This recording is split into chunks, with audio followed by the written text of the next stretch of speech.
Ma teen üleskutse toetada meie vendi ja õdesid Liibanonis.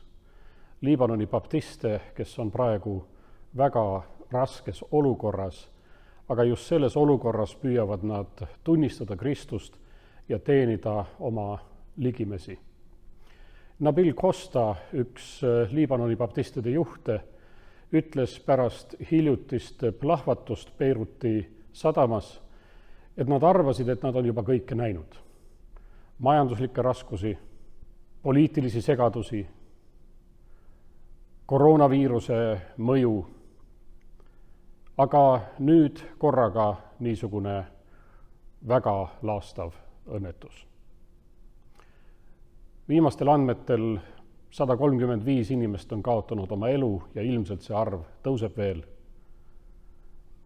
Tuhanded inimesed on haavatud, vigastatud ja umbes 300 000 inimest on kaotanud oma kodud, kus nad elada praegu ei saa. Ma kutsun sind üles palvetama. See on esimene asi, mida me teha saame, aga ma kutsun sind üles ka toetama majanduslikult. Ükskõik, kas sa oled Saalemi baptisti koguduse liige või mitte.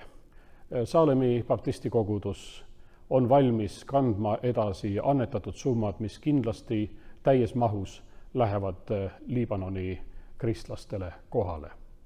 Eelkõige on meil kontakt Araabia teoloogilise seminariga, mis asub Beirutis, samuti nende haridusühinguga ja heategevusorganisatsioonidega, mis on seotud Liibanoni baptistidega. Selles videos tuleb pildi peale ka Saalemi baptisti koguduse annetamiseks sobiv pangaarve, pane sinna märksõnaks Liibanon ja me saadame need summad otse edasi. Pühakiri ütleb nõnda: abistage pühasid nende puuduses. Liibanoni baptistid ei palu abi mitte selleks, et nad ise võiksid toime tulla, vaid eelkõige paluvad nad abi selleks, et nad võiksid oma ligimesi abistada.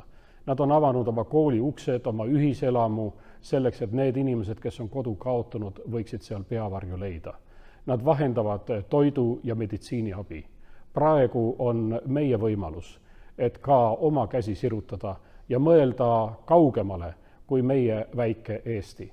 Me oleme ühendatud üle riigipiiride, sellepärast, et Kristus ühendab meid. Aga me oleme ühendatud üle riigipiiridega sellepärast, et me jagame solidaarselt inimeseks olemist.